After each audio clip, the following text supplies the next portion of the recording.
Matheus Fernandes plus Somerville for 120, 140. I don't know what they're talking about at the moment, but the numbers seem very big for a club that got relegated and is desperate for cash.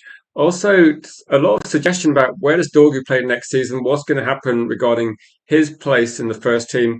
Also, a bit on Hall as well. Again, this is a Manchester United update. Things do change quite rapidly at this time of the year. So, if you've got some thoughts, opinions, and you want to get some of your ideas in the chat as well, please make sure you do so. This will be very interactive, so we're going to go through all your opinions. So get involved. Also, if you've been enjoying the World Cup, let me know what you've been thinking. We saw a Messi hat trick. We saw Haaland get 2 goals.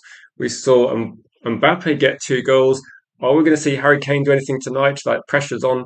I think there's going to be probably whoever gets the Golden Boot this year is going to get quite a lot of goals. The competition's bigger. Some of the teams are not as good. It does seem to be at the moment that whatever's happening, like the ball's flying into the top corner from outside the penalty area in a lot of matches. So lots of goals going in, and there's going to be lots of transfer stories coming out, I'm sure, this week as well. We're going to be looking at the Matheus Fernandes deal, and we're going to be looking at the Somerville deal, because these are probably the two deals where you look at these and think, okay, right, does this make sense? Like, I know for me, the Somerville deal, I've not been so keen on. I don't really think it's a priority, and I don't see him displacing key members of our team either. But again, who Man United signs, apart from midfielders, who Man United signs in this window might well determine where we see Dorgu play in this team next season as well. So let me jump into the chat before we go into some of the stories and see what people are thinking of as well. But it's you, JB, from United Devil channel. Check out United Devil channel as well. Excellent content from JB. Saying £100 million original price for Matheus is crazy. I saw this as well. I saw this as I was setting up. When I saw the situation where, okay, we know how much Matheus Fernandes cost. Like everybody knows he cost 38 million. There were some add-ons as well. So the price is going to be like, what, 40, 42. West Ham want to double their money, which is obviously 84 million, where the story came from. And then I saw the story as well as JB did, where it said that West Ham are putting Declan Rice price tag on him suddenly. This is like not the same situation. Declan Rice had already proved himself for multiple seasons and was comfortably West Ham's best player and led them to a European trophy. And probably that's the best season West Ham have had for a significant amount of time. And the Declan Rice as well had been dominant in matches in the Premier League. So people have been watching Declan Rice man of the match performances for a while before he got that move to Arsenal. So I think to suddenly put £100 million, if that is like what West Ham think, I mean, that is a massive leap, isn't it? You're looking at the price he might be worth in a few years' time if he improves every single season. So I think West Ham, wow, their valuations are insane, aren't they? But we'll have to see. Tune in next week when Matheus Fernandes is 125, and we're looking at maybe a world record fee for Elliot Anderson. It's getting ridiculous, isn't it? At this point in time, all I'm thinking of is like, let's just not sell Agate for a while and see if he eventually becomes worth, I don't know, 50, 60, 70 million pounds. Who knows? It's absolutely ridiculous, isn't it? So I'll go through a few of the comments. Romano is terrible now, says Yanni. He's the one who said 100 million and say, okay, so that's good to know, actually. I'd seen the figure, I'd seen it quoted by loads of people, and I think Fabrizio Romano said some things last night. I think it made a lot of people very excited based on the thumbnails and YouTube streams this morning regarding like some of the figures as well. So let's just see what Fabrizio Romano was saying. And he was saying ideally West Ham wanted around 100 million. So I think this is a direct quote from Fabrizio. I don't know if there's any truth in it at all, or whether it's just hyping it up. Are we going to be gradually increasing the price so that Man United fans feel like we're actually getting a good deal? Yeah, the only thing this makes me think of is that if the price for Boadi was going to be 35 million last season, we should have got that deal done. And also, the deal for Edison is starting to look like cheaper and cheaper and cheaper. So it's crazy, isn't it? The price tag's being pushed around is crazy. But based on the recent news, though, do we look at this and go, right, say £120 million, £140 million? I generally don't know where to pitch this in terms of like how much it's going to be, how much these players are expected to be worth.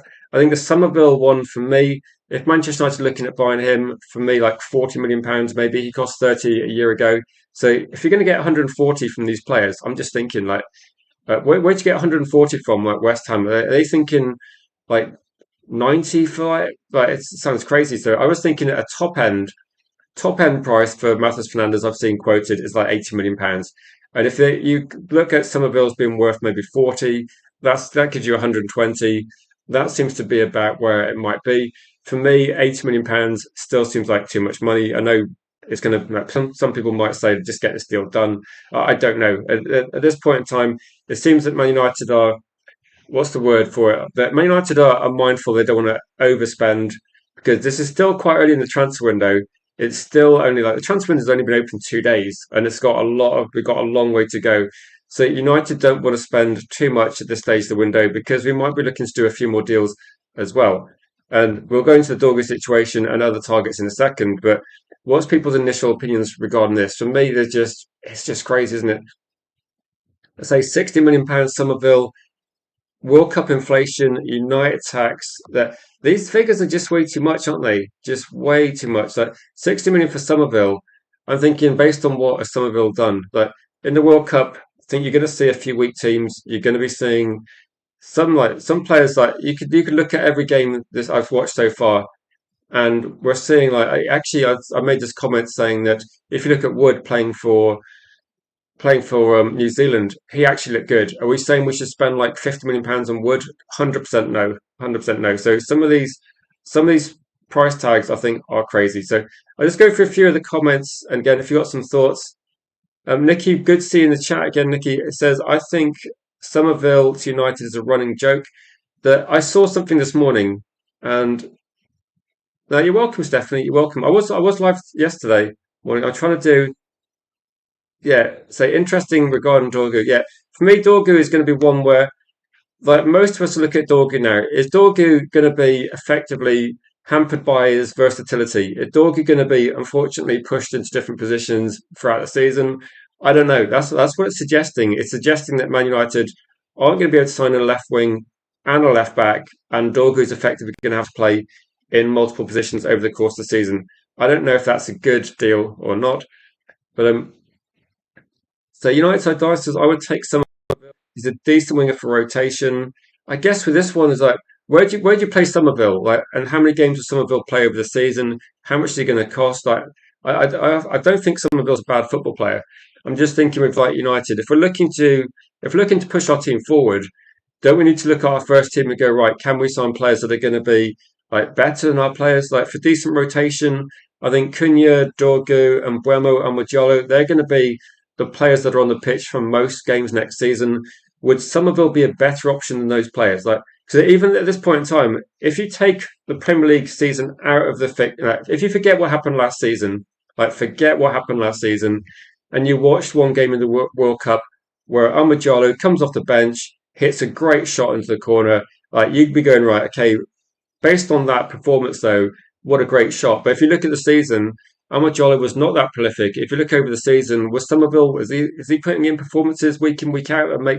I've heard a lot of people say like Somerville's decent, and I think that's what you're saying. United side, you're saying he's a decent option, but I don't think we're looking at him thinking he's putting in the performances that Mbeumo was before we signed him, the performances that Cunha were putting in because Cunha and Dorgu, so Cunha and Mbeumo were effectively two of the top five goal scorers in the Premier League when we signed them. They were obviously bought for hitting the ground running goals now. I think Somerville, let's see how the World Cup goes. I think if Man United are, again, I don't think we are interested in Somerville.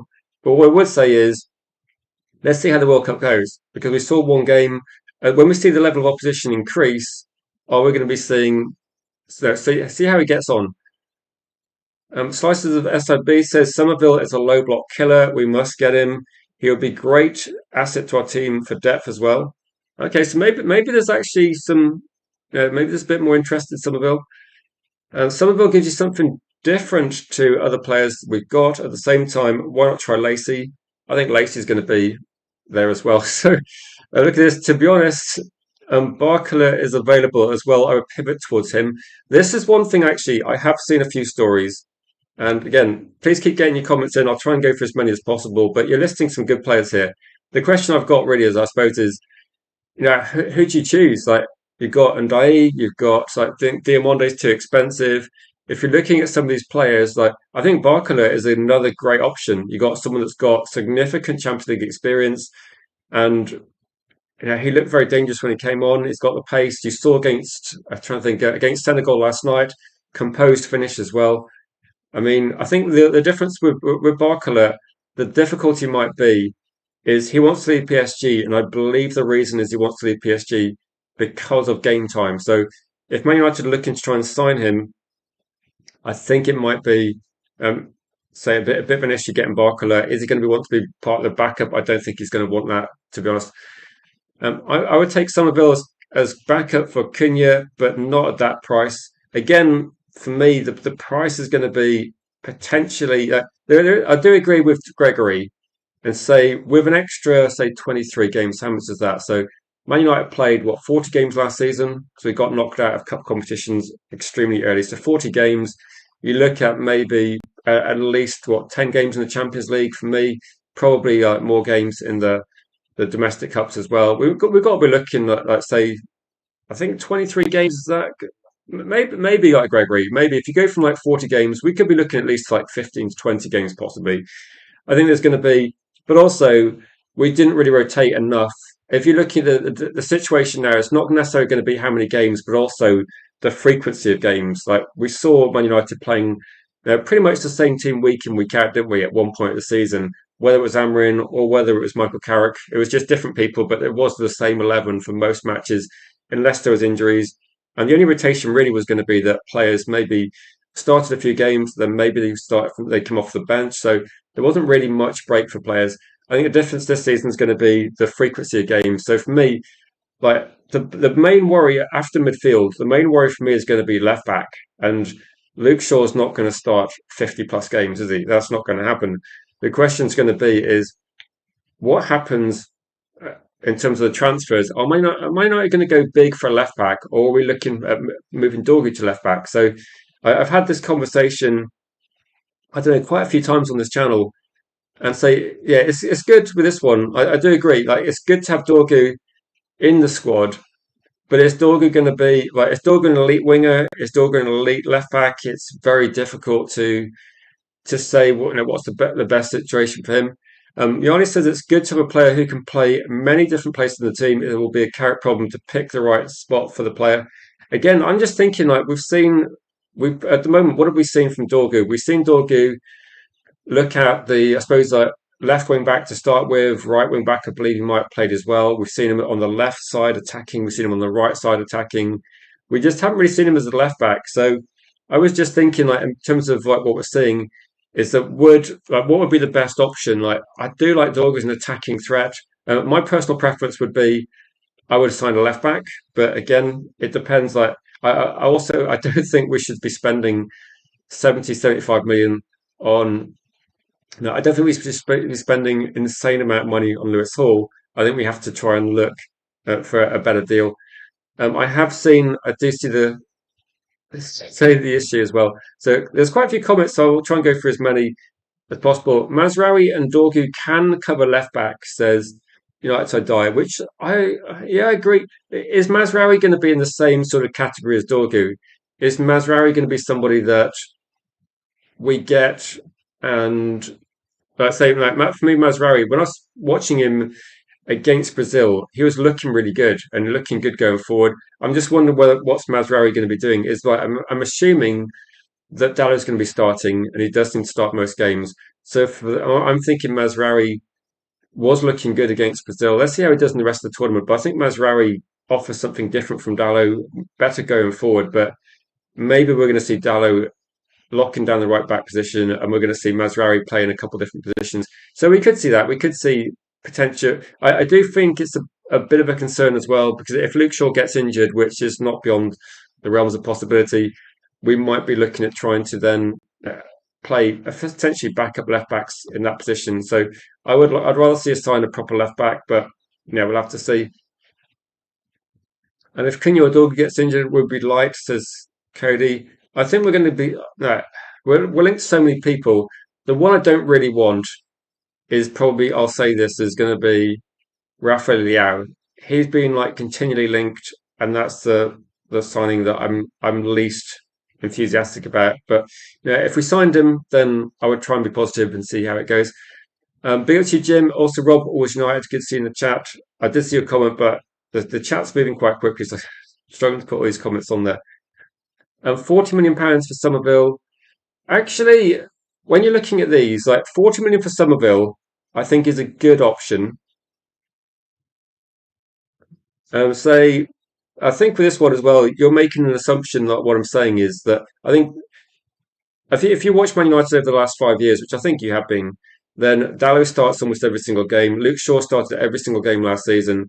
It's going to be a bit naive to assume these players won't be playing significant minutes if they're in the club as well. So again, it looks like in terms of like we've seen enough football regarding Michael Carrick, and we've seen him that he prefers Luke Shaw, he prefers Dallo. So at this point in time, you'd have to see what's going to happen. I just don't see Man United suddenly. I don't see people suddenly dropping those players. Like, yeah, it'd be good if we got Lewis Hall though. I think that would force maybe a bit of change there. So that would be quite interesting. Barkler would be a good signing. I like Barkler. The only question I've got, and I think Sadia said this as well, Barkler's the only reason he's leaving PSG is because he wants minutes, and Man United can't really offer him minutes. So we can't offer him. I don't think we can offer him a starting position at the moment. So I'm guessing that the obvious starting team for Man United is going to be having probably Cunha on the pitch. You're going to have Mbuemo and Benjamin Sesko. I think Barcola is probably going to be fighting for those positions, but there's no guarantee. Like it might be like Barcola might be actually more effective than some of the players we've got on our team. I think Barcola would certainly be a better option than Ahmad in a lot of games, but again, there would be no guarantee, and so it would be if I was Barcola if I'm jumping from PSG, where I've won the Champions League 2 years in a row, I'd be wanting some sort of assurances about now. If I'm going to be on the bench at a different team that's not winning the Champions League, then yeah, I would not be as enthusiastic. Slicer B says, could we get Matheus Fernandes? So I think, yeah, I think with Matheus Fernandes, are you looking at another player? The player you mentioned, I'm not sure.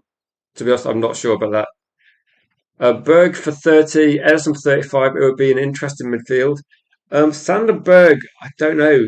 Sander Berg's a little bit on the kind of. I think he's a bit old for Ineos. If you're looking at Ineos signings, we don't tend to go that old. So does anyone? No, Gregory. Like no one's thinking that. Well, what I was thinking with this one is that if you're looking at Dorgu playing left back, and if like, and again, this is kind of an ongoing left back situation. If you're looking at saying like with Luke Shaw, there's no way he's going to be playing 2 games a week. That's not going to be happening. So the question really is going to be is, are we going to see probably effectively? Are we going to be seeing Luke Shaw start Premier League games or Champions League games? I don't think he's going to be playing both at this when we start playing high profile matches. And the question would be is if we don't get a left back, and it's a big if. I mean, I like Lewis Hall, but he is very expensive. If we don't get a left back, are we going to be seriously having an option where, and again, I'll find the story because there's people talking about this and a few journalists talking about this as well. And this seems to be the option that we got. Do Manchester United effectively have to choose between having Lewis Hall spending very big on left back, potentially not spending much money on the left wing? Because it feels a bit like we either have to do one or the other. So, in my view, I think Man United, the transfer news we've been looking at over the last I know, a couple of months has been pretty much Man United looking to sign 3 midfielders, at least 2, probably 3. They're looking at signing a left back. They're looking at signing a left winger. So this is the first time I've seen it where it's been discussed. Like, what if Man United only sign a left back or only sign a left winger? And for me, if Man United sign a left back, then like Lewis Hall's the obvious option, but there are other options available. Then we see Dorgu play pretty much where he was playing last season on the left, even on the right. I mean, people are saying that they think that on the right might actually be a favourable position. It's where he plays in the Champions. It's where he plays in the World Cup, or where he's going to play for his country. So maybe that's going to be the best option for him. But if Man United sign a left winger, then effectively that for me that seems like Dorg is going to be playing left back, but he's going to be playing quite a lot of games at left back, I'd imagine. So if he's going to be playing a left back that amount of games, are we going to be seeing much of Dorgu in an attacking sense? Like, are we going to see Dorgu playing most matches, whereas half the times he's left back, half the times he's left winger? I don't know because he's quite a younger player, and it's really kind of a bit of a breakthrough season for Dorgu last year. My question's really going to be: is this going to be the best thing for Dorgu in terms of development? Like, are we going to be saying like, half the times you're going to play as a left back, half the times you're going to play as on the left wing? I don't know. I mean, it could be that it works out well. We have seen players that are incredibly versatile in the past. It's just not really that common recently, is it? And big up to you, DJ. You're saying Gordon to Barcelona, which was crazy money, was it? Tonali wants Spurs. I mean, I think Tonali wants Spurs is I don't know if that's true or not. I think Tonali wants to leave Newcastle. That's probably true. Does Tonali want Spurs? I mean, I don't know. I think Tonali wanted the Champions League football ideally, but if you're looking at leaving, if you go from Newcastle to Spurs, I don't know. Is that what is that?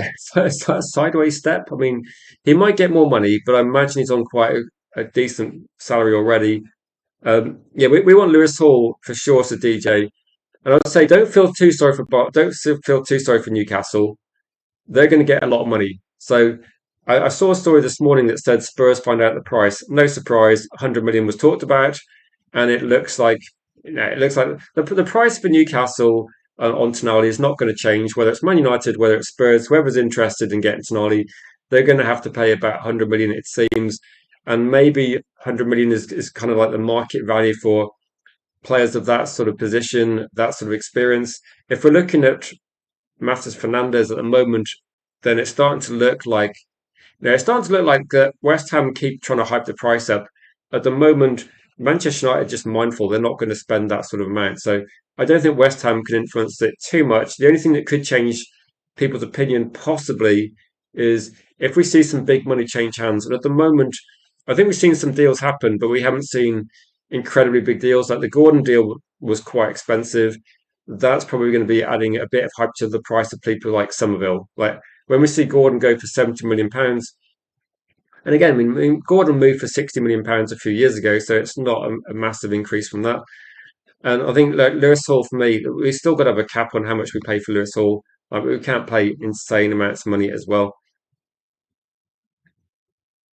Cody says you can't see Dorga playing anywhere else than a forward unless for makeshift at the back and there's injuries.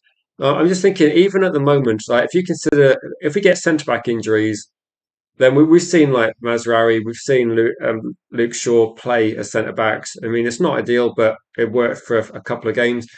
And if you look at left back injuries, then at the moment, you'd say that if Man United didn't sign a left back, we're looking at probably Dorgu. But also, don't forget Dalot, Mazraoui. They both played at left back in the past, so as well. If it's like one or two games, I think Man United's fine. If it's like a long, the issue with the left back though, it's not like it's an injury to Luke Shaw. It's just generally we don't have enough cover on the left, do we? So we don't have enough cover on the left to actually start the season. Like we can't go into a season with one left back and the backup's going to be a player playing out of position. Like for me, that's not ideal. But Lewis Hall makes too much sense. Like the only thing that doesn't make the only thing that's annoying about the Lewis Hall situation is the price. But everything else makes sense. And if Man United bought Lewis Hall, I don't know how much he'd cost. And at the moment, I don't know, people are talking about just throwing numbers out there saying you'd have to spend £60 million or you'd have to spend £70 million or £75 million. And no, it just becomes like a question where does the price really matter? If Man United think that Lewis Hall is going to be Manchester United left back for 10 years' time, does it matter how much we pay for him? That's sort of where once you go past like 55, 60, if it's going to be like £5 million over a decade, like does it make much difference as well? And say, because at the moment, if I was going to divide our team into three sections and say, right, we've got our defensive section with a goalkeeper, we've got our midfield section. Clearly, our midfield needs a rebuild. Like we don't have midfield players. And in terms of attacking wise, I don't know. It's you got to if you're going to make a compromise somewhere, and everybody that watches the channel knows I favour attacking football over anything. If we're going to make a compromise, I feel like the attack's actually got goals in it. Like, you got Sesko, Cunha, and Buemo. We got Dorgu, like even like Amajalo's like been looking quite good recently. And then you got Bruno Fernandes in the middle of it all. You got Lacey coming through. You got JJ who might play a few games. It feels like you got enough there. If we start looking at defensive options, there doesn't seem to be as many options at all, does there? So I think that if I was going to make a call, I mean, this could be a discussion point as well. If you can sign one player, do you go left wing or left back? If you're looking to like forget midfield for a split second, like we're going to sign midfielders. That's going to be like clearly that's going to be happening. That's the priority because we just don't have those players in our squad. So we're going to sign a couple more midfielders. I think everybody thinks that's going to happen. If you're looking at making one more key signing, and that's going to be quite big money, would you go big on an attacking winger, which seems to be, if we look at some of the players linked to, and again, these are the players that might influence where Dorgu plays. So you got like Somerville, or you got Undai, you got Diamonde, you got Rafael Leao, you got Lewis Hall talked about. I think has anyone I've missed out on that? You've also got Rogers talked about. So all these players we could look at. Most of them seem to be attack minded. Lewis Hall seems to be the number so the person that keeps coming up regarding being like a left back option, and maybe that's going to be something that's ongoing. I mean, I would like to see maybe an accurate valuation from a Newcastle perspective. I'm guessing we're talking world record money, but what would you go for? Like, what would you go for regarding this one as well? Um, so Dorgu was bought as a wing back, which means an offensive player, not a defensive player as well. Then I think with this one that for me, Dorgu's just too good attacking. You know how you have some players. I've been watching the World Cup and I've watched a lot of matches so far. And one of the things that strikes me is that a few of the players in the World Cup, there are some players where you just think they just look threatening all the time. I think Dorgu's got that because he's got a shot. He can shoot from distance. He's got some power. He's also physical as well. He's a strong runner.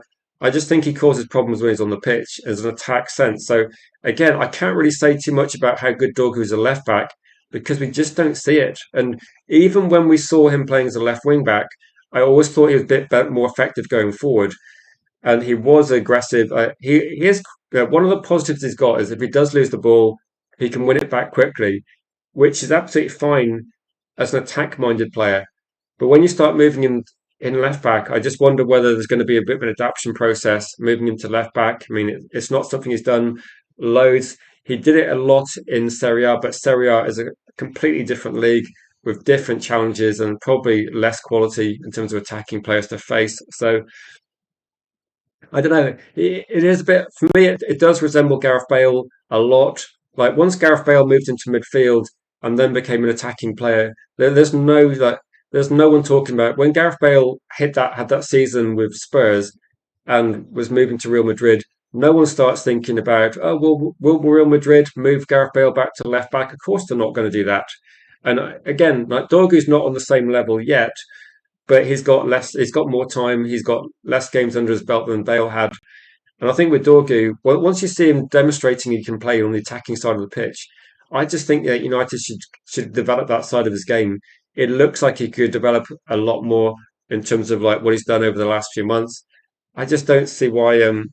We could just be lucky. Like we got Dorgu for the left wing back situation.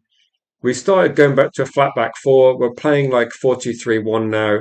And Dorg is just suiting playing on the wing. He just looks like an aggressive player. I think over the next season, I'm imagining he's going to be able to up the goal scoring a bit as well. Maybe we could have like another player that's able to get like 8-10 goals this season.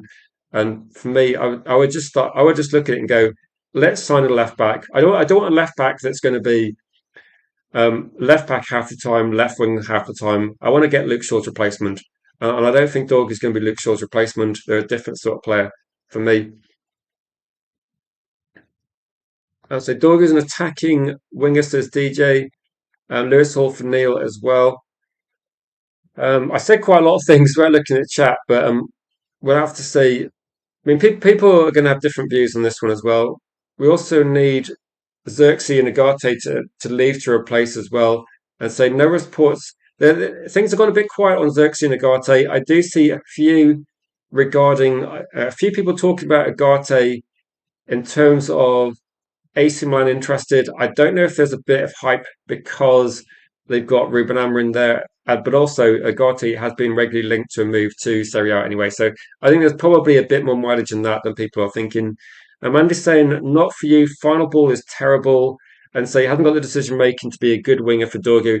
I think for me, then, I, I, I can see your point, and I think that you're looking at. I think I'm looking at Dorgu in terms of a work in progress. So the thing that's going to be decision making is usually the part of the game that evolves with experience. And I think we're going to be seeing, like, I think Dorgu was, when Dorgu was playing last season, I think a lot of the possession, a lot of the play goes for Bruno Fernandes.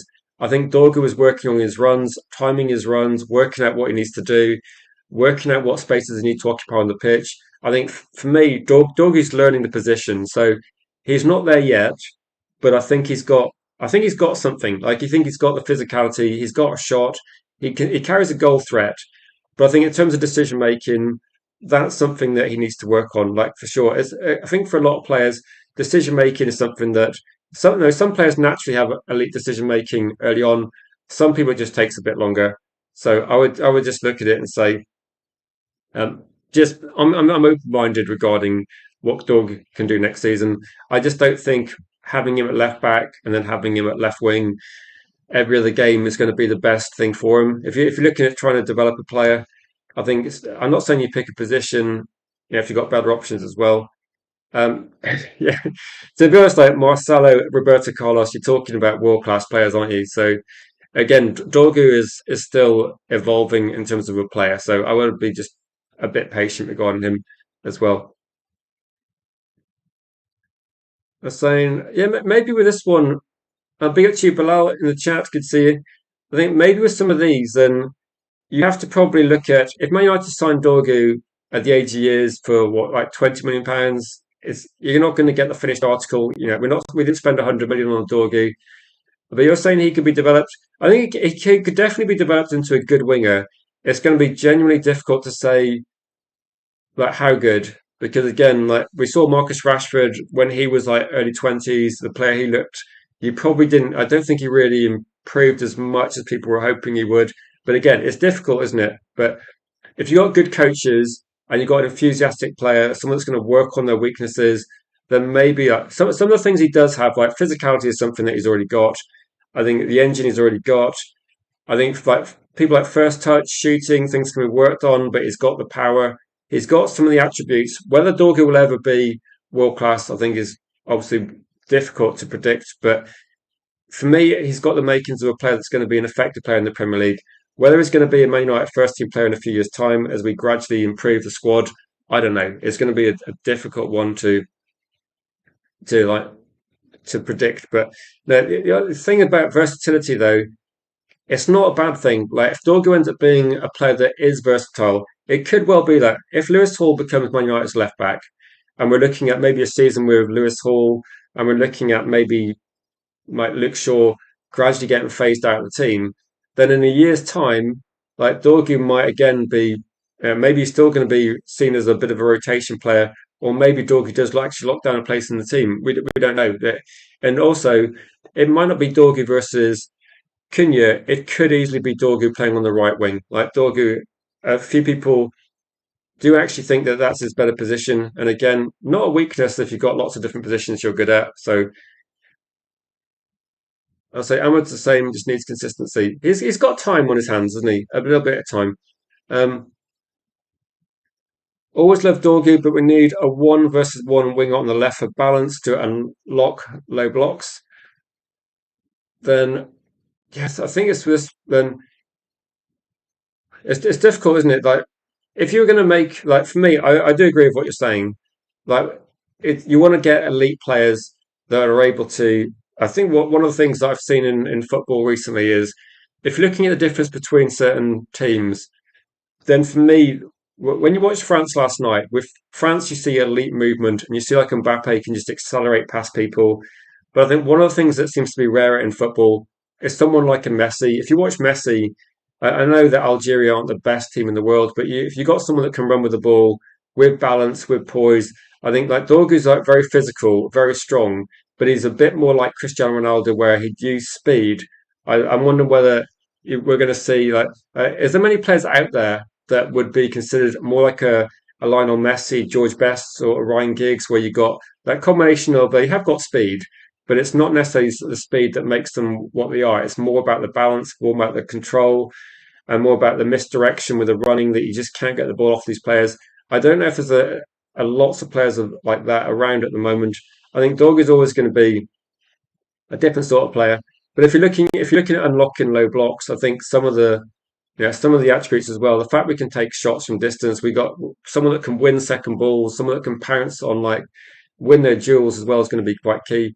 And maybe Benjamin Sesko in terms of like his link up play as well. But the fact that he's like what, 6 foot five, got a crazy leap, that he could be a good target as well. So whether we can get crosses into Sesko to get chances, or whether we can actually look at Sesko linking up with players as well, winning second balls. I think like for me, Dorgu does like do a lot of good work, but it's going to be difficult, isn't it? I mean, I don't see lots of teams. I saw no when I was watching Netherlands and they're trying to break down a low block. It just looks painful, doesn't it? So lots of teams are struggling with that.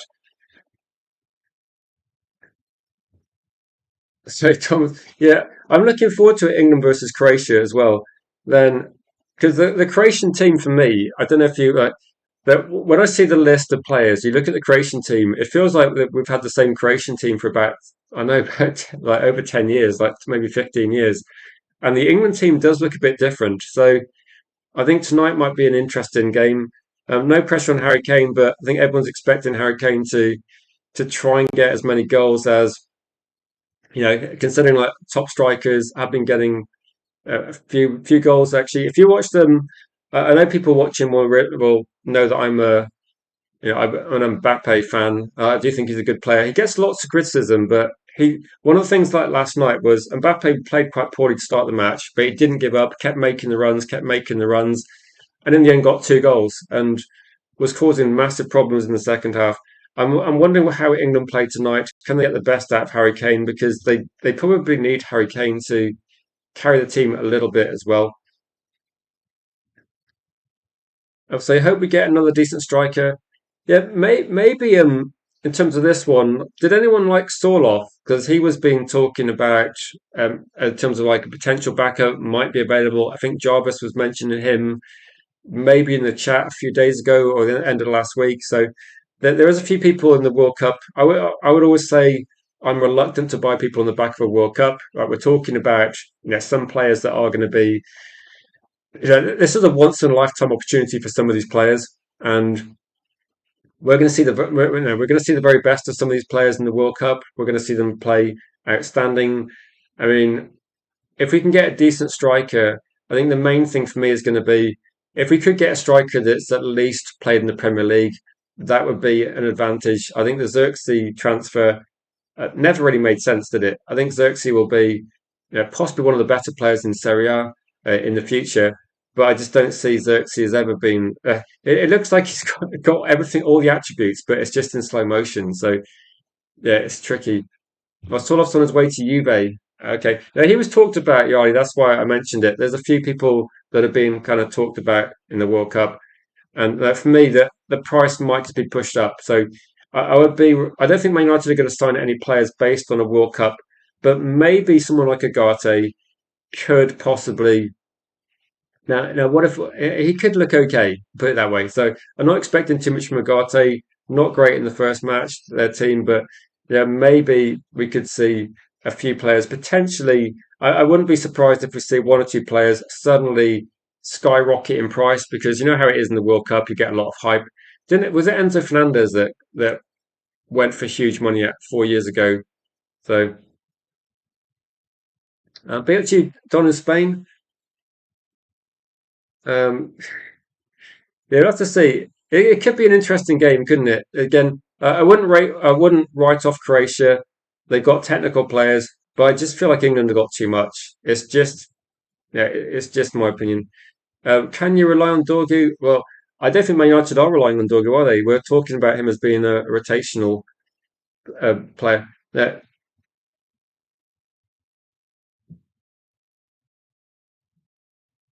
So Dorgu's not going to unlock a low block.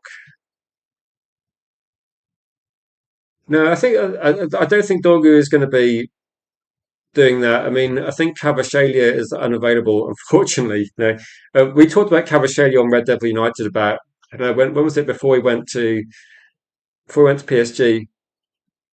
So we're talking about him then. And BHU Sky, you can see in the chat. Watching France click into gear was scary. Are France the most impressive team so far? I think based on I think France are playing against good opposition there. I thought that Senegal were a decent team. So it is difficult at this point in time, but Lionel Messi getting his first hat trick as well, and he could have got like one or two. Then he looked very impressive. Actually, you could probably say with the Mbappe shot, Messi did something similar, didn't he, as well?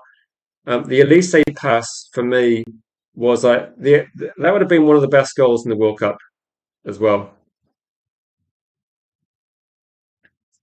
So the only thing that might make it like I know we're talking about the World Cup a little bit.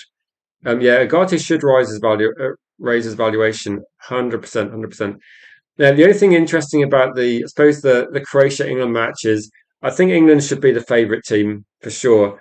But because you've got a situation where they've got some quite weak teams in that group, in a bit of an annoying way, that I think it would be better if England had a stronger group because with like the Croatia game, if England and Croatia draw, they're probably both getting through quite easily, aren't they? So it's a shame that we don't have a bit more jeopardy in this match because I think if England needed to win this match, I think we see a really good performance.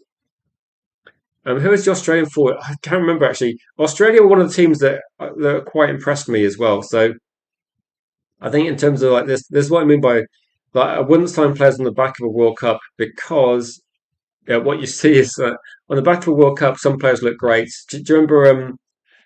Trying to think. Do you remember El Hadji for Senegal, and then Liverpool bought him, and it was a terrible signing. So again, I remember who was the guy that there's a Nigerian football player that Everton bought as well on the back of a World Cup.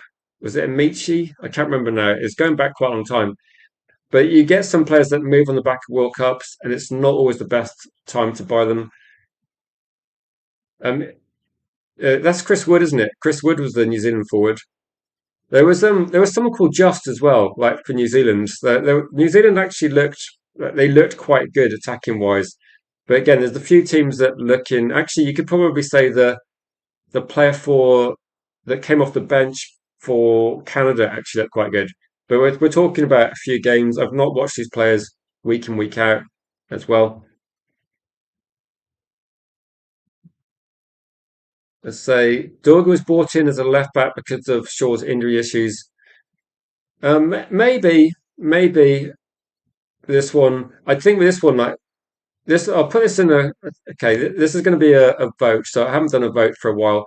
I'm just going to put Here's a the vote. place. Okay, what do you This is think going to be regarding like where should Dorgu play? Like where do you want Dorgu to play next season? So I'll put a vote in the chat, and you can decide. Like if you think that he should be left wing, then vote left wing. If you think he should be left back, then vote that one. And let's see if I can just jump in the chat because I think at the moment, I think Man United should sign. Maybe Lewis Hall should be our signing. So I'll just put a vote in here. So if you haven't smashed the like, please do so if you're new to the channel as well. So I'm just trying to close. For some reason, it's not letting me close to vote. So that's a bit annoying.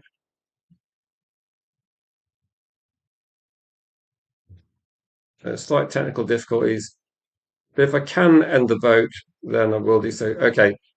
So I don't seem to be able to put another vote in the chat. So just a question then. Do you think Dorgu should play left wing or left back? So at the moment, I can't really say left back unless I actually see him do this as well. Danny B says, I want to see him in a left back in a back four. We haven't seen him play in a back four yet.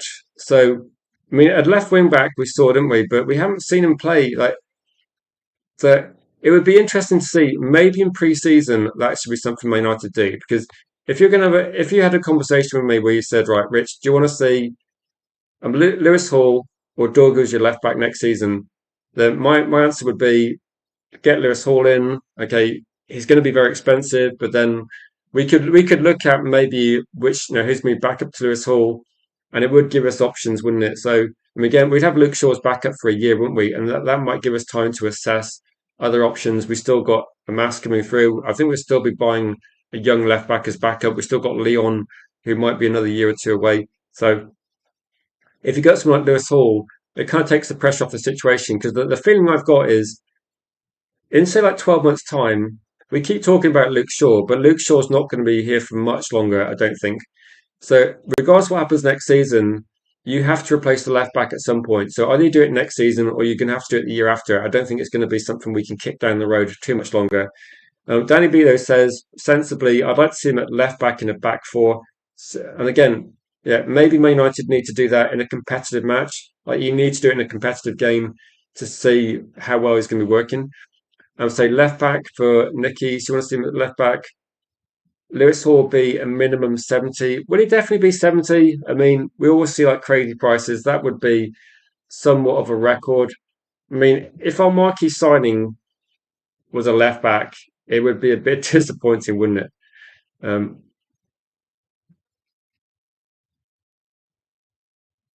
So Berg is most likely someone Carrick himself would want signed. So looking for a Skulls type of player. I just get the feeling that for Ineos and the people writing the checks, I think they might just see Sander Berg as a little bit too old in terms of like where they see this club develop pushing forward. So I think we're seeing like I think Sander Berg is what 28 years old. So I don't know. I think it's going to be tricky. United so Dice says I don't mind waiting till next summer to revamp our defence, but they'd need to get quality in the mid to justify doing it.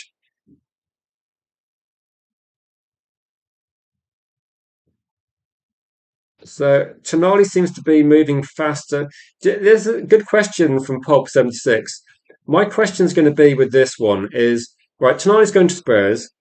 Okay, well, if he's going to Spurs, which for me is a strange one. If Tonali does go to Spurs, I don't really see what Tonali's getting out of this deal. Like presumably he's going to get a pay rise, but he's going to be what Spurs haven't been close to the top four for years, have they? So I don't know what Tonali's like, what he gets out of this. If Tonali signs a contract for like another 5 years somewhere else for big money, like potentially like £100 million, then he's going to be stuck at Spurs, isn't he? Like Spurs are not going to be looking to sell him for a cheap price, are they? So for me, that means he's potentially stuck at Spurs. But I don't know.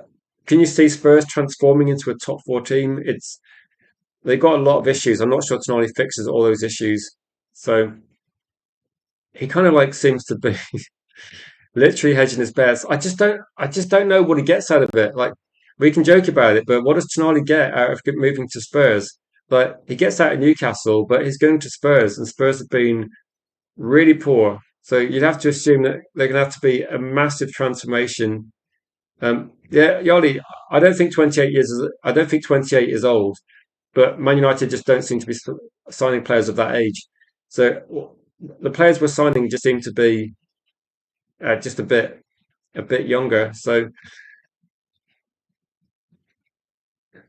what constitutes a marquee signing? Yeah, I don't know for this one with the marquee signing. Then I suppose it depends on your. It's a bit like having a question where you say what is world class. Like what signings are market the players that Man United are linked to. What players we're linked to that we would consider marquee signings? So it's a good question. For me, Harry Kane would be a marquee signing. I would say that maybe Elliot Anderson would be considered a marquee signing, certainly be a marquee price. I'd imagine Diamonde would be a marquee signing, a bit like Florian Wirtz was, but it doesn't mean they're going to be incredibly effective. Barcola would, I suppose Barcola would be like for me, like the obvious ones, like too many definitely would be. Messi and Mbappe would 100% be. These are world class players, aren't they? If you drop Mbappe apparently had a bad season this season. He got 42 goals in all competitions for Madrid, and he's got a couple of. He's got 3 goals for France so far this year. He's got a couple. Mbappe is now the record French goal scorer in history. And if you consider they've had like Zidane, Thierry Henry, Platini, all the great players that they've had in the French team for years. then you've got Mbappe. He's only 27 years old, so Mbappe could be just pushing the record out of reach, couldn't he? So, no, Mbappe is definitely a marquee signing. Um, I don't know if there's a. I don't think we're going to get a marquee signing. The only one that might be, and I keep saying this, like I said, like I thought that I said too many is like 2% chance. Okay, I'm going to say that too many is like 3% chance because I saw a story that said he might potentially leave. Who knows? Apparently, he's not untouchable. That's what Mourinho is quoted as saying. I don't know if that's true or not, but too many would be. I think too many would be a marquee signing for sure. Again, I don't think he's going to be. I don't think he's going to go to Man United. To Basses, I don't think anyone thinks he's going to be going to. I don't think anyone thinks he's going to go to Man United, do they? Like, if you want to see him in a Man United shirt, you might have to just buy a copy of Football Manager and make that happen yourself. I don't think it's going to happen in real life. If it does, then well, I'll do a video where I say, look, guys, I said it wasn't going to happen. It has happened, but I'm not going to say that I think it's going to happen. Um, Barcola and Diamonde are not marquee, says Bilal. I think maybe like Musiala would be a marquee signing. I'm trying to think of players I've seen. Obviously, like Messi and Mbappe are unrealistic. Marquee signings at the moment, there just isn't a lot of them out there. I don't think there's many players where you think this is a marquee signing.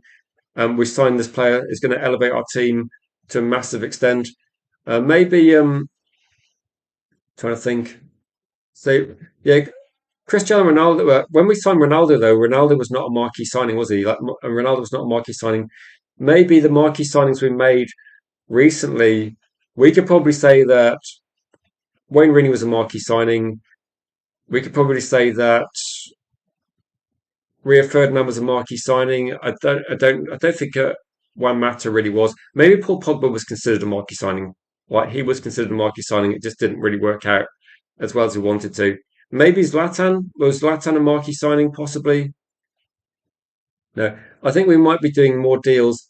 We might be doing deals along the lines of Sen Lamens, which, like Dorgu as well, like an Aiden Heaven, they might be cost-effective signings.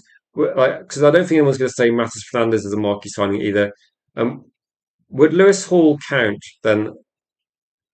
Like, is Tonali considered a marquee signing? I guess based on what you're saying, you feel he might be. That it's still going to be about 100 million. Casemiro, I don't know. I think if Casemiro is like 5 years younger, yes, but no, I just don't think there's many marquee signings out there. Did Arsenal make any marquee signing? Like Arsenal got, trying to think who they got. Maybe Declan Rice might have been one, but no, I don't think Arsenal made any marquee signings. People thought maybe Isak was. Liverpool made a couple, but it didn't really work out, did it? No, the ones on the market at the moment that would be considered marquee signings are probably unattainable. Maybe too many is like the one we talk about, but Valverde, Kvaratskhelia, Mbappe, Yamal, Kane. So no, I don't think you get. I think marquee signings generally you get them as the final piece of your jigsaw. So marquee signings, the fact that they're marquee signings is probably being that they've done it for a number of years. Everybody knows what they're capable of, but it does mean they're going to be very expensive. Their salary demands are going to be enormous. They're going to be pretty much world class players, and the teams that currently got them are not going to be selling them. Like Kvaratskhelia, PSG, they need to keep this guy there forever, don't they? He's been there for a couple of years, so it might be that with PSG, you might have to offer him a massive contract, or there will be people queuing up to get him for sure. I think too many stays. Valverde is Valverde a bit older, possibly, so maybe he might be obtainable at some point, but Real Madrid don't tend to let players go until they've got the best out of them. So I think Mbappe was going to be the one where yeah, Mbappe feels like one of these players that will be banging in goals for like at least another 5 years. So I don't know where he would go after that one. Now maybe too many's the only one. I think everybody else is going to be like decent signings as well. Musiala, yeah, at least say he's probably one recently. Actually, I'm saying needing. So yeah, I think for this transfer window, I'm going to say that Man United we don't need a marquee signing. We need to fix our squad. And so needing two in each position as things stand today, got Dallo, Mazraoui, Maguire, Yoro. So you got a lot of options there. I think at the moment, Man United, if we got five more players into our squad in the right positions, I think we'll be looking at a lot more sensible, a lot more sensible squad. Like Jim says, we don't need marquee signings. We need a statement of intent. We need to address the weaknesses in our team, don't we? If Manchester United said, "Look, we're going to sign," like for me, Matheus Fernandes and Kobe Mainu and maybe someone like Alex Scott, for example, and Lewis Hall, for example, like these players are not marquee signings, but potentially, if you got enough of those players into your team, in about 3 years' time, we could be looking at some of the players that we consider world class players actually playing for Man United. So the signings we're making, like I think this is what Jim's saying, we need a statement of intent where we go, look, we're going to make sure our squad's good enough to compete for a Premier League title, or it's going to be good enough to yield is going to be say to Bassis, I want Yildiz, but then I used to want to drive a Ferrari. It's not going to happen. I think Yildiz is going to be one of these players that's going to be £100 million. So it's not going to happen, is it? If Man United will be looking at Yildiz maybe as the final piece of the jigsaw. So I don't think we're going to be seeing these sort of deals happen until Man United fix the first team properly. Once our team is like maybe after another signing, another transfer window, maybe Man United can then look at some of these marquee signings that do possibly fit whatever issue we got. Because we could have a situation, couldn't we? In a year's time or 2 years' time, maybe Dorgu's left back, maybe Dorgu's left wing, maybe Lewis Hall's in our team, and maybe there's like one position on the pitch where we go that maybe we can buy an elite world class player, like a midfielder, a centre back, or a striker, or a winger, depending on what we need in our squad, depending on what comes through the academy as well. It might be that for me, if you're going to spend big money, it's got to be to address a position and get the best player in the world to play in that position. At the moment, Man United have got so many issues to fix it just seems like stupid to spend crazy amounts of money on any player. I think at the moment we've got so many different options, so many different things to fix. Then I don't see it being a problem to go for players that are slightly cheaper. So probably only be. I think too many would be really expensive. Like I think too many. Like Real Madrid, if they sold. Trying to think, was it like £70 million for Casemiro? That too many would cost more than that, more than the £70 million. Real Madrid paid £70 million for too many, didn't they? So they would want more than him. He's in his prime. I think there's going to be a limit of how much people can pay as well.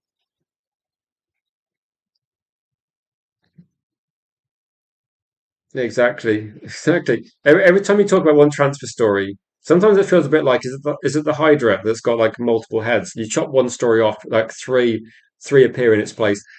The way Rabiot played yesterday, that's the type of player we need, says Big Dog. Well, I think Rabiot played well yesterday, and France played well as a team. I think the ship sailed for Rabiot. He was talked about a couple of years ago, wasn't he, Rabiot? I don't think he's going to be linked again.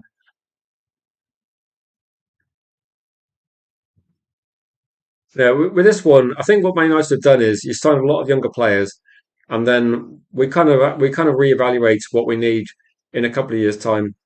Big up to you, niche fan. Good to see you in the chat. So, Lille have rejected 60 million for Boadi already. Is this true? Who's offered 60 million pounds for Boadi? Like you did actually call it. I saw your comment on a different channel. I can't remember where you put it, but you did say you saw 70 million pounds being the money, the price that gets Boadi. Um, if Man United if we're looking at Fernandes and we see the valuation of Fernandes as like 60 to 70, I would say, well, if Man United are dead set on getting Fernandes, get Fernandes plus Boadi. You've got you've got Fernandes who's like what 21. You've got Boadi who's 18. You've got Kobe Mainoo who's 21, and you've got Edison that's 26, haven't you? So why not do that? Why not do that deal? I think United should spend like whatever people think Alex Scott costs. Spend the money on Boadi. Like for me, he's what like 4 years younger than Alex Scott, and he's already playing at a higher level. Just it doesn't make any sense not to go for him. And um, I'm not laughing at Comic United's Strand, but no, I asked a question about Somerville maybe about 45 minutes ago in the stream, and people were quite positive. I'm not particularly. I don't know. I don't think Somerville should be a top target, but no, depending on the price, maybe it's okay. But no, I know people were quite keen on him. So yeah, I think Buwadi might end up costing the same amount of money, if not more. So I think a lot of people think there's cheaper deals to be had. I think Sangari probably would be cheaper, but we'd have to see regarding, we'd have to see what happens with that one. That I think with Sangari, there will be other teams interested as well. When we looked at Sangari, I did the stream about a week ago, I think, and I can't remember what the price tag was expected to be. I think it might be something like 40 million for Sangari, something like that. So if you got some time, please check out the Sangari video. I did go through quite a lot of the information regarding like players' age, profile, strengths, weaknesses, what he's done over the last year or two as well. So lots of information regarding that one as well. Um, so Buwadi price will rocket after the World Cup. I think it will. Again, I think for people that don't, I remember like if you're watching the watch long tonight, then if you're watching the watch along tonight, G Wolf's going to host the England versus Croatia watch along, and G Wolf hadn't ever watched Buwadi play before, and I was saying like, watch this guy, he's top quality. And after G Wolf watched the Morocco versus Brazil game, he was a big fan as well. I was watching that game with my dad. Like Buwadi's top quality, isn't he? A really good player. And again, like it's not about it's not about one-off games in the World Cup, but Buwadi was against Casemiro, against Bruno Guimaraes, two of the better players in the midfield in the Premier League last season, and he made them look average. So and he actually got one of them benched. So when is United going to bid?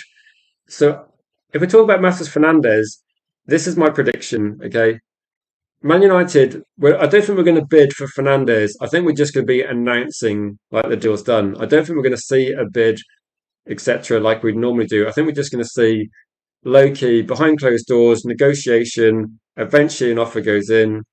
Yeah. What is this about Dorgu? Cake, I think you misunderstood this then. Dorgu's not for sale. The question with Dorgu is where does Dorgu play next season? That's the question. Like, I'll just say this quickly. So Dorgu's future is just undecided based on where he plays in the just where he plays in the league. So I'll just quickly show you the information regarding Dorgu Cake. But Dorgu's going nowhere. The question is going to be Dorgu's a left winger unless Man United sign Lewis Hall.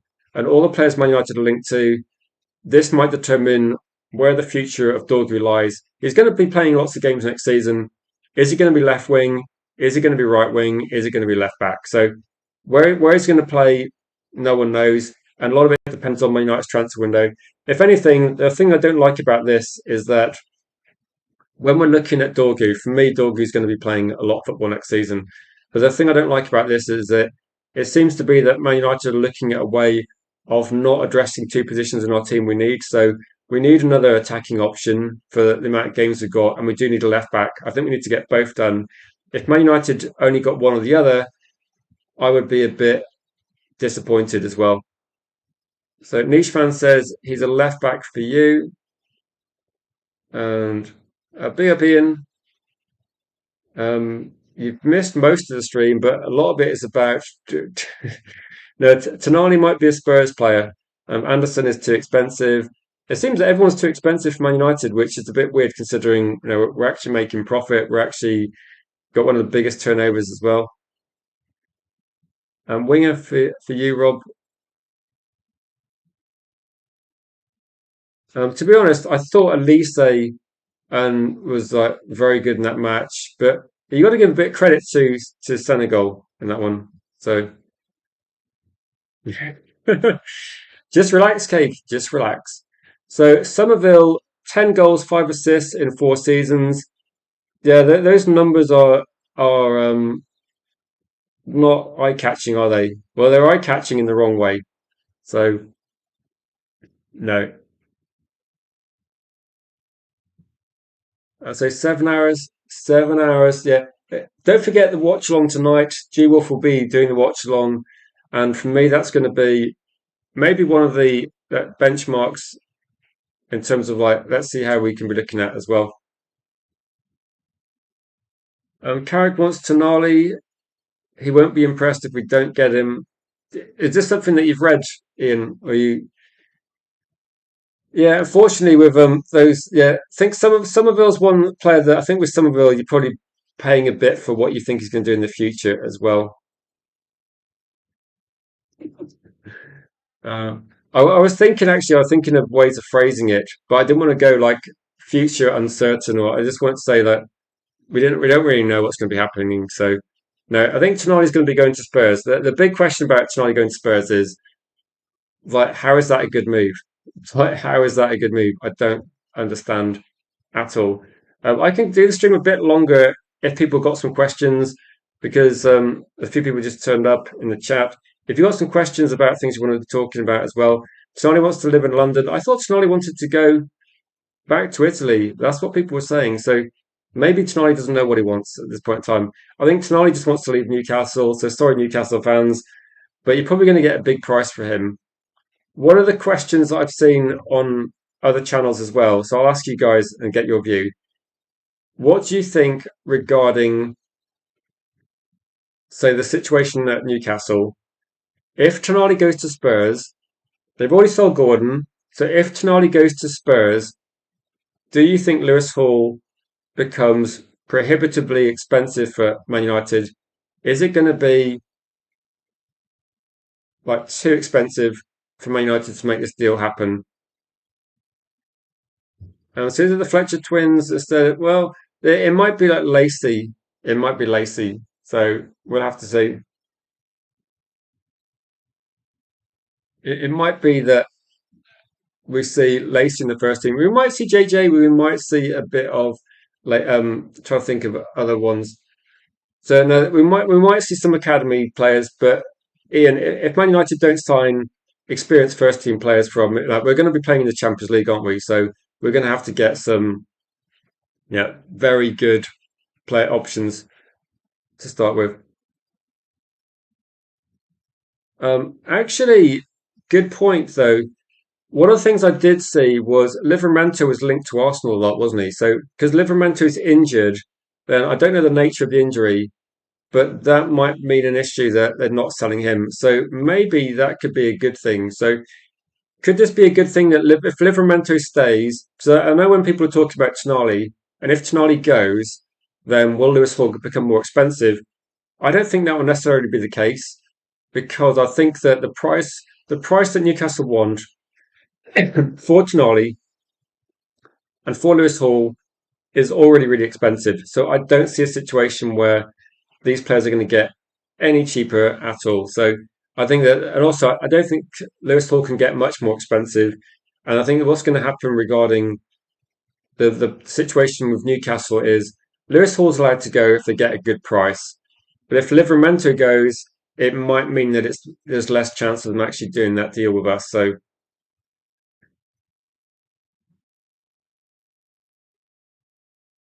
no, I think I remember actually I had a situation. Um, to be honest, I'm just looking forward to the game. It doesn't make any sense to. I have no emotional attachment to individual players. I just want to see England do well tonight. I don't really mind who's playing in the team. I think with the World Cup though, you can pick a few things, but I don't think I wouldn't be saying oh, if only Harry Maguire started, we'd be lifting the World Cup. No, I think it's going to be difficult competition anyway. I'll say is Wharton the next target? Um, I suppose with this, when you're looking at players, there's a lot of players linked to every club at the moment. I'm actually hoping that it feels like we've been talking about Matis Fernandez for ages now. So I hope whatever happens, it just gets resolved soon. The Somerville one, I said at the start of the stream, I don't think Somerville is going to be moving to Manchester United. I think that might just be that United are looking at lots of options. I'm actually thinking that Rafa Leão might be a more likely one, but I'm not. overly keen on Rafael. So if we did sign Rafael, it would represent a signing where I'm not really enthusiastic about it. So again, I don't know what to say about that one. So if we did sign Rafael, I'd try and be optimistic, but I would see that as what's the word? I'd see it as an underwhelming signing, to be honest. Mano FC tonight. Well, I think it's going to be interesting to see how England balance the midfield. They've got lots of good players to choose from, and if anything, midfield should be the strength for England. We'll have to see what happens with that one. Yeah, no, Rafael does not go away. Does not go away. Do you think Somerville is a necessary signing? So I don't think left wing's a priority position to fill. I think Somerville, for me, it's a surprising one, and I don't know. I don't know whether it's a bit of journalists linking him to like West Ham. One of the things I did read today is that West Ham made a financial loss of about 100 million, like 104 million this year. So West Ham are in trouble financially. So all this talk about West Ham holding out for money, they got big problems. Like this goes beyond, like they spent big money. They've gambled on Premier League survival. They're not going to get that. So they get the parachute payments, but now West Ham are in big trouble. So I think United should be able to get these deals done for a sensible price, I think.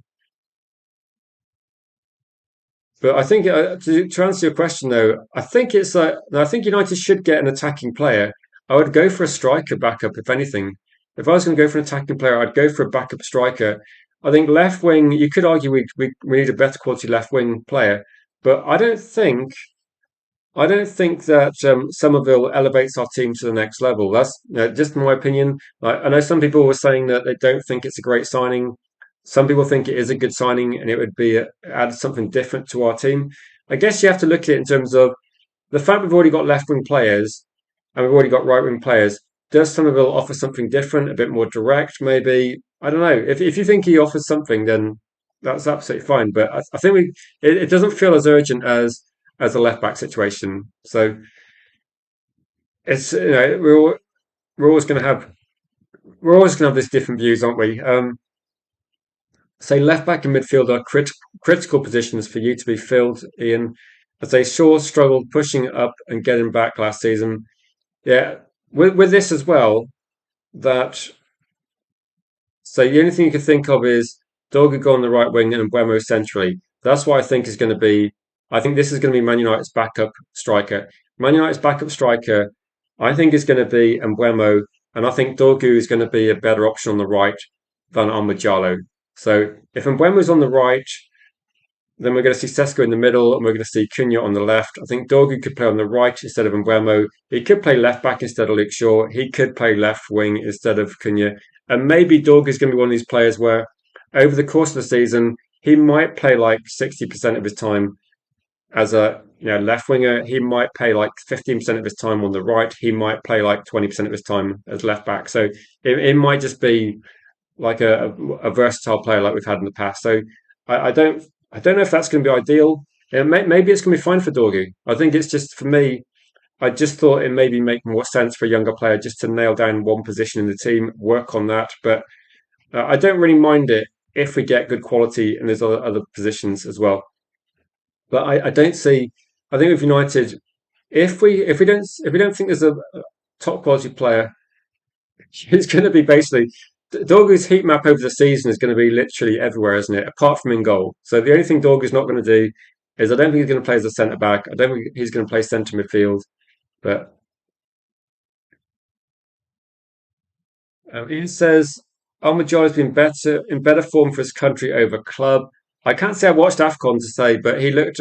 He came off the bench, didn't he, for in the World Cup? So maybe in the World Cup, maybe Almajar is just going to be coming off the bench for Man United. So maybe that's going to be maybe it's going to be more an impact player. So yeah, who knows?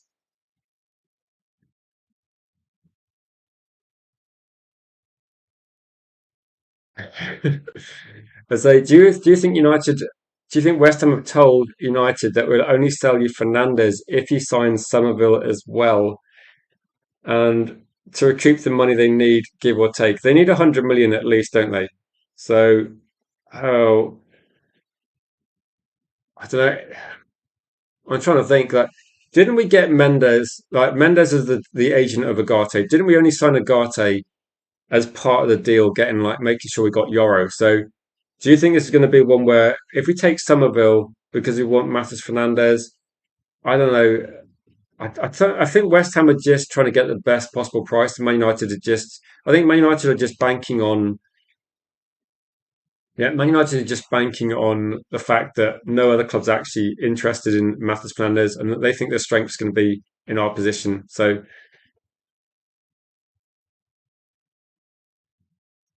you've heard is really good. I saw this. I saw this question actually. They were asking people what player could play in every single position on the pitch, and I don't think you can. I don't think there's anyone that actually plays in goal that plays everywhere else on the pitch. But you could say maybe like if you take outfield positions, I think Wayne Rooney could play most positions on the pitch.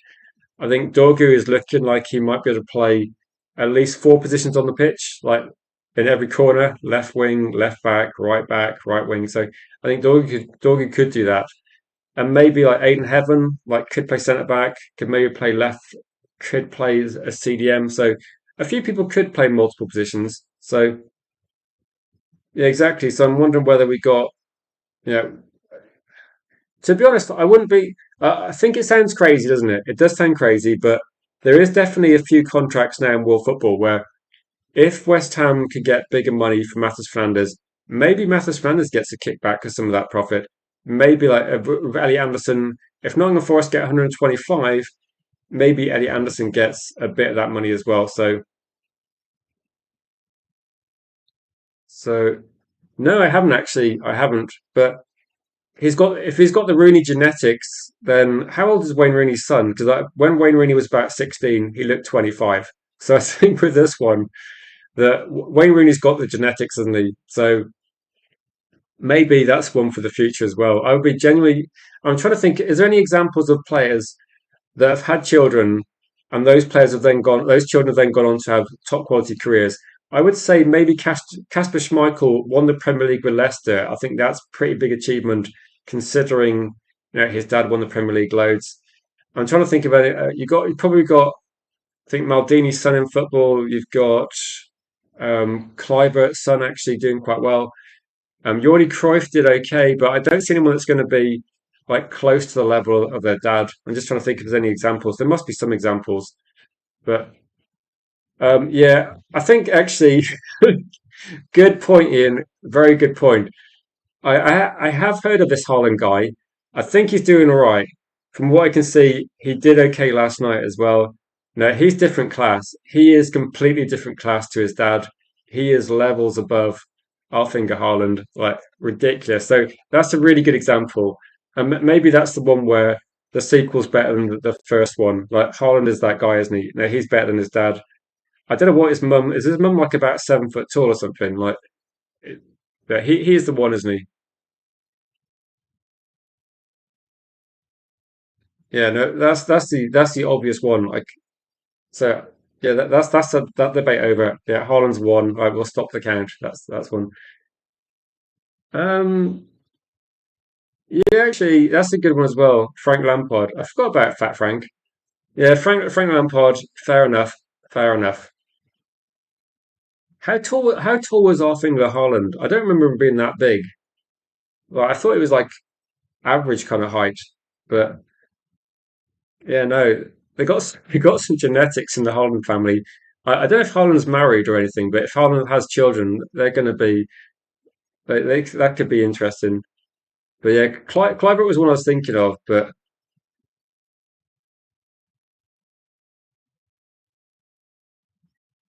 can we have a moment to marvel at Messi because maybe a quick thing before we go today. What are people thinking about the World Cup? Because I think the World Cup has actually been like the things I want to see in the World Cup are I want to see the best attacking players thrive. I want to see some shocks. I want to see some goals. And last night I was not disappointed. I got a Messi hat trick. I got 2 goals from Mbappe, 2 goals from Holland. Literally everybody's stepping up in this tournament, apart from Spain.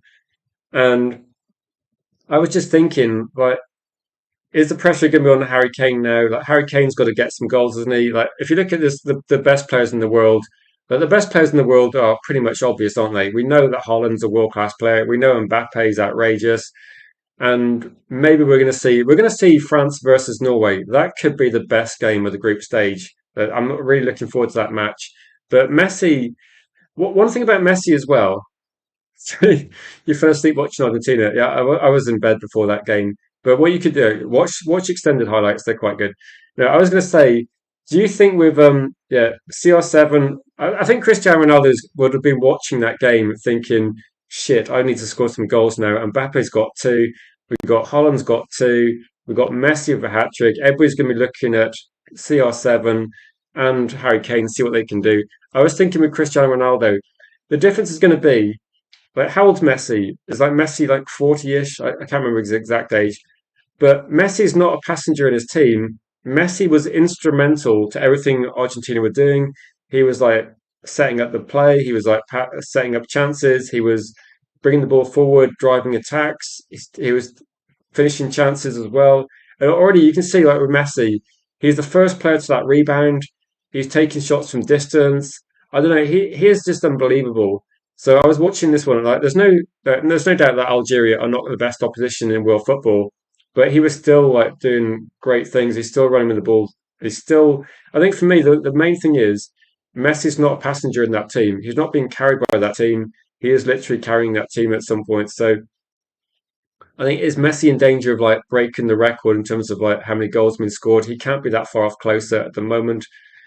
So Messi should have seen red. I did see that. I have seen a few of those happen as well.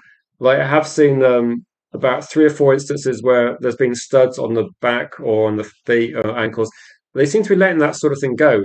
I don't know whether it's just like in real time they think it's. I don't know what the reason is, but they seem to have been not really penalising some of those sort of challenges that are maybe slightly late.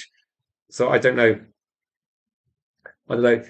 Quick question then: Who's going to be getting the golden boot in this tournament? There's going to be a few. Looking at Messi's group, I think Messi's got another weak team in that group as well, so potentially more goals. And Haaland for me is going to score goals in almost every single game.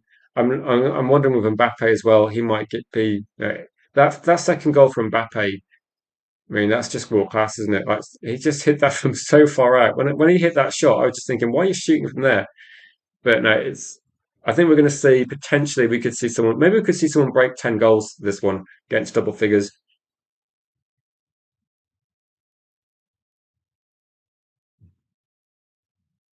So you want Tonali?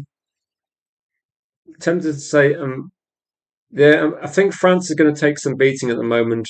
I think France might be the one, but I think maybe you could see Messi could get a lot of goals. Messi could be getting like 7 or 8 goals in the group stage, couldn't he?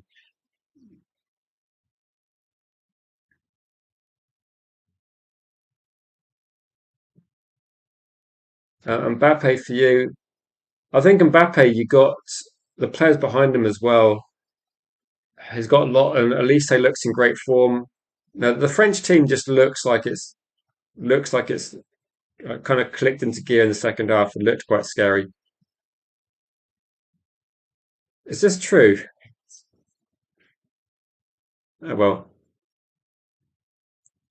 do I think they're going against a good goalkeeper? Um, I think the Messi shot should have probably been saved, but it does deflect, does spin, and it's difficult to guess whether that would. I would say that I don't think Mbappe takes that shot against a better goalkeeper. Like he shot from so far out, I think he knew he had a good chance, but it was a good shot, wasn't it? Now, maybe we'll see. I think what we're seeing in this World Cup though, lots of shots from distance flying in. Like we're seeing a lot of long range shots. I think maybe if you watch the Austria versus was it Austria versus Iraq? I'm trying to think. I watched the highlights this morning, but the Austrian goal really good, and then I think it was Iraq, but then the equalising goal just as good. So there's been loads of good goals in this World Cup so far. Like loads of decent goals. Yeah. The Iraq finish was like it's a really nice finish as well. So we're seeing loads of like balls flying into the corners. I've seen some good goals in this World Cup so far. Big Itchy Genghis. I'm gonna have to go in like I'll go in like 5 minutes if maybe like 1.5 hour stream. So Austria Jordan. That was it. Maybe it's Austria Jordan. That was a game, but yeah, Jordan goal. That was a 3-1 game, wasn't it? So Jordan goal, really good. Austrian first goal, really good. And Arnautovic took him a while, but eventually got there. God, I forgot about Donald Trump. The USA actually looked like quite a good team.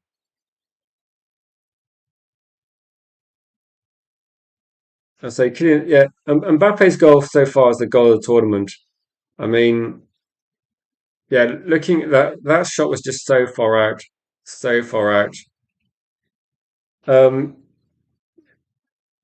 yeah, I think this one what I quite like is that I know G Wolf doesn't really rate Mbappe, so it was quite funny that Mbappe got 2 goals last night.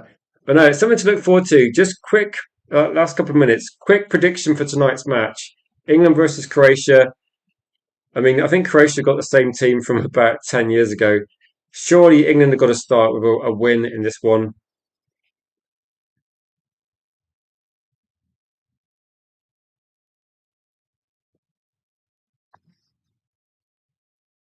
A nice one, Andy.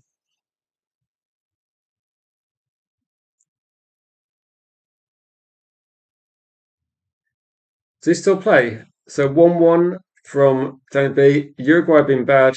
Yeah, unfortunately, it's not making Agate look like better value, is it? Bilal says 2-2. United Strand says 2-2. DJ is saying 1-0 to England. Cody's saying 3-1 to England. I think England are going to win. I haven't seen much of Croatia recently. The thing is, because of the group, then if they draw, they're both going to go through. I think England's going to edge it. Like, to be honest, I wouldn't be surprised if it's a draw, but I think England are going to go out and try and win that game. I don't even know.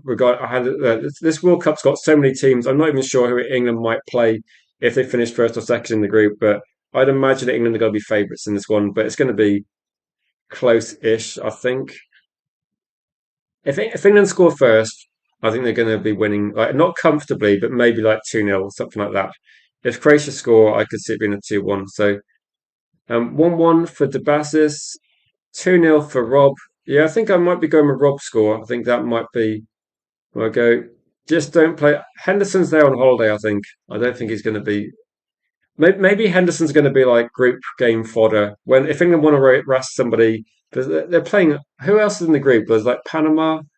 So when England are playing a small village, I think I'll put Henderson in midfield just to kind of like save other players for the bigger games.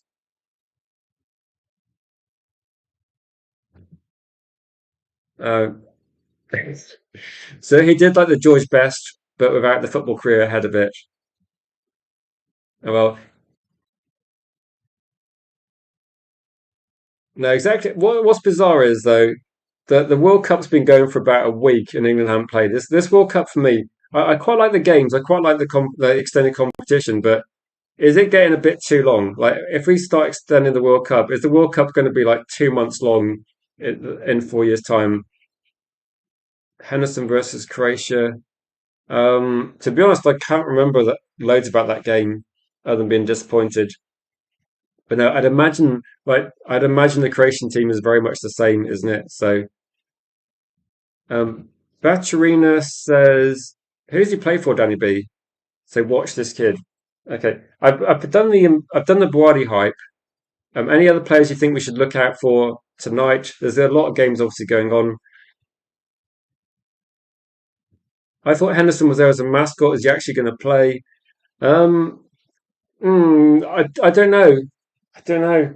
I think I'm guessing that I don't know. To be honest, Genghis, I don't know. I don't know why he's there. Um, so yeah, I don't know. I don't know what to say. And when I found out he was in the team, I I don't know. Maybe he's going to be helping with the coaching. I have literally no idea. If he's on the pitch, hopefully it's just in the group stage. But no, we'll have to see. Yeah, I'm actually finding that this is the first World Cup where I physically can't watch all the games. It's literally impossible. So I've been watching the 8 minute highlights on ITVX on YouTube because ITVX don't put the scoreline in the thumbnail. So if you just kind of like try and like look on the remote control, try not to look too much at it because I'll show a picture and the headline might be influenced. So I tried to just try and go to ITVX and just like click on something straight away. Don't read the title. Just look at the flags, choose the highlights, and I just watch like an 8 minute highlight reel because there's just way too much football. I watch evening games, but there's just too much. Like I've watched other games as well. You've watched every single game. Like start. Have you stayed up this? Have you stayed up late to watch every game? It's physically impossible for me to watch this much football without alienating my family. It would be impossible. And as soon as I'm Messi, if only he had like 5% of Messi's ability, then it would be no much. Okay, Croatia plus Como. Okay, a nice one. Yeah, it's. I think even like G was finding it's like the fixture. Maybe if it's like a maybe if the time was different, but because I got time off work to do that. Now because some of the games are like 8 p.m. I can watch 8 p.m., 9 p.m., 10 p.m. and the latest I've watched is like 11 p.m. kickoff. But when games start at 2 a.m., 4 a.m., 5 a.m., it's like, come on, that is ridiculous. Um, so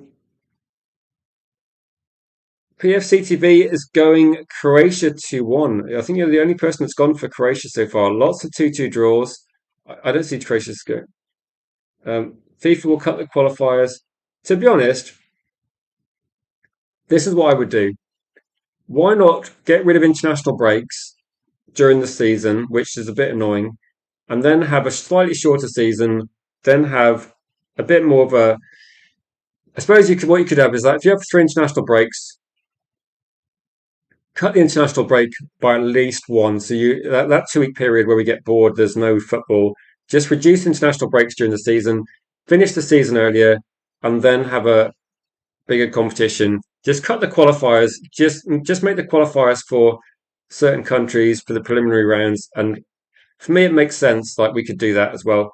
So I don't mind the World Cup being bigger, but I would have two teams getting knocked out. I mean, it just feels like a long competition. That's all it is. So again, as I said, the World Cup's a long competition. I don't want these streams to be too long because people might get bored of these.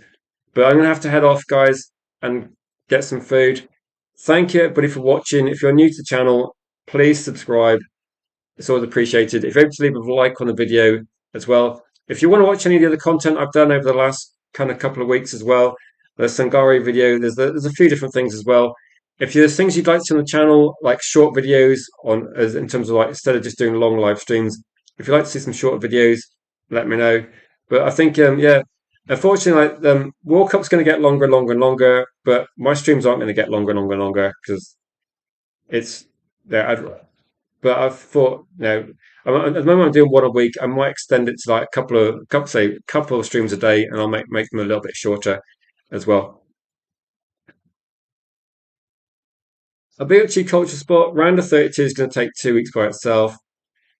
Yeah, I think it's just quite it feels a little bit long drawn out, doesn't it?